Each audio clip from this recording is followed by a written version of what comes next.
Hello, everybody. Welcome back to Mining Modern. I'm Corbin and this is Mono Green Charbelcher. This is a shout out to the deck tech that the Mana Source did the other day. Wedge, friend of ours, friend of TCGplayer, put out a really fun deck tech on this deck, Mono Green Charbelcher, and I thought I could not pass it up. I had to give it a go, and that is how we got here. Now, this is a fun one.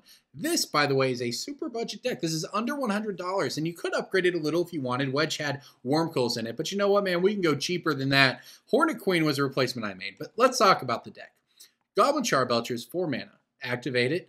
Reveal cards from top of your library to hit a land. Deal damage equal to number of cards revealed to target creature or player. Double if it's mounted.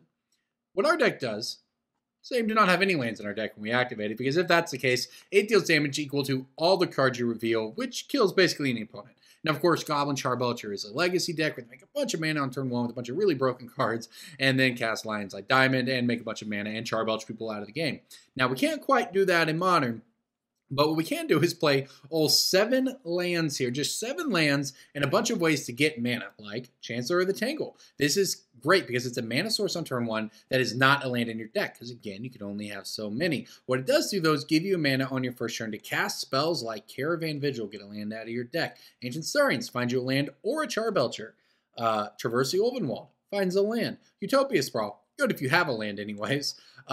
But then if you do have a land, of course, it enables these turn 2 plays, like Rampant Growth, Sakura Tribe Elder, Wall of Roots. You can always, of course, suspend a Search for Tomorrow for 1 mana. You can recross the Past to get a land untapped into play, and you can Nissa's Pilgrimage to get a whole bunch of lands out of your deck.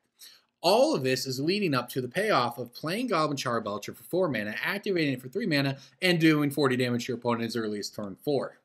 Which is quite a bit of fun, I must say. Now, Hornet Queen is the backup I've chosen. 50-cent rare, but pretty good. Makes a bunch of beasts that trade with anything in the format. Very powerful. And really, that's the deck in a nutshell right there. All these cards are going to pull lands out of our deck, and then we're going to cast Charbelcher, which we're going to find off Ancient Saurians, or, and this is the hidden power of this card, Recross the Past. So what it does is it reveals cards from top of your deck to hit a land. Land comes to play untapped. The Clash, if you win the Clash, which is have a higher converted mana cost on top, you put the Recross the Past back in your hand. Regardless, you take the cards and put them in any order you want at the bottom of your library. So what this does, though, if you don't have any lands to reveal, you actually just get to stack your library. You get to put it in any order you want. Then you Clash. Doesn't matter if you get it back or not, because you've set up your draw for next turn to draw Goblin Charbelcher or Hornet Queen or whatever you want, right? But that is the plan. That's the way the secret power of this card. Add in the fact that Haze of Pollen can cycle for 3 mana, or Fog for 2 mana and buy you a turn, which is not to be overlooked in Modern, and you have yourself a deck that is surprisingly resilient and consistent. Now, I'm not saying this is the best tier in Modern, anything, but you know what? This deck can definitely compete with some of the top decks. It's a lot of fun. Now, the sideboard, Wedge didn't have one.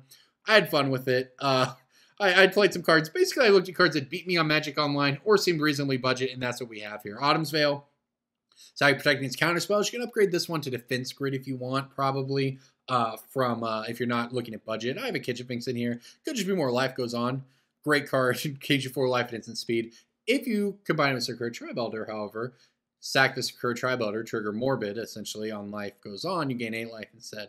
Bramble Crush, there's a mono green control deck going around that I will get to in a few weeks that has been playing this card to great effect against me recently, so I thought I'd give it a try. You can use it on Tron lands, Eldrazi lands, really whatever you need to do, non-creature permanents. You can make 4 mana very fast. Same idea with Creeping Corrosion and Mavuli Acid Moss. Acid Moss destroys a land, whatever it needs to be, and gets a land out of your deck, helping you ramp towards what you need, and of course Creeping Corrosion, destroy artifacts.